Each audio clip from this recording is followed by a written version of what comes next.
G'day everybody. So this is just going to be a very quick video on the differences in between the 6, the 8 and the 9.8 horsepower outboard. So the 6 and the 8 Mercury, which are built by Tohatsu, and the 9.8 horsepower Tohatsu. They are all the same capacity, but there are a few little different parts. I've just torn down an 8 and a 9.8 horsepower as I'm wanting to rebuild.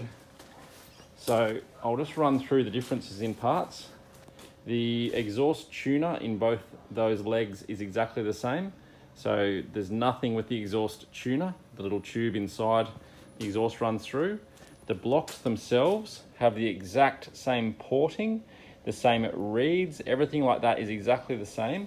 The differences I can see are the exhaust plate on 9.8 has a very nice curve shape here, which definitely takes the exhaust and shoots it a nice flow down into the exhaust tuner here, whereas the 6 and the 8, they just have a flat plate like that.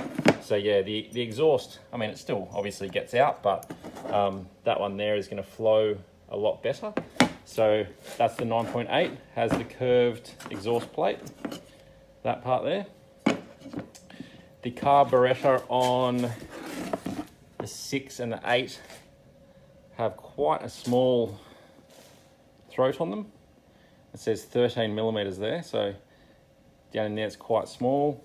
The 9.8 has a 17 millimeter throat, so bigger carburetor throat. And then to the heads, the 6 and the 8 both share this head.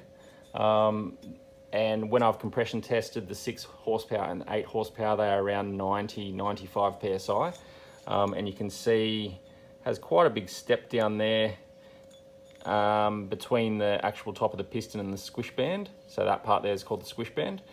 And the 9.8 in comparison, pretty much half a millimeter there. And this one has about 3. So yeah. Compression on the 9.8 is normally about 140 PSI. So there's not a massive difference. It's the head, carburetor, and the exhaust plate. That's it. You don't actually notice a massive difference between the 8 and the 9.8 horsepower in performance. Obviously the 6 and the 9.8 horsepower, you start noticing a big difference, but the 8 horsepower and the 9.8, not a massive difference. I mean, you can notice it, but if you've got an 8, I wouldn't bother upgrading to the 9.8 parts. There's not a huge deal of difference between the two. Anyway, hopefully that clarifies some of the questions that have been asked about the difference between the 8, 6 and 9.8. Anyway, all the best guys. Cheers.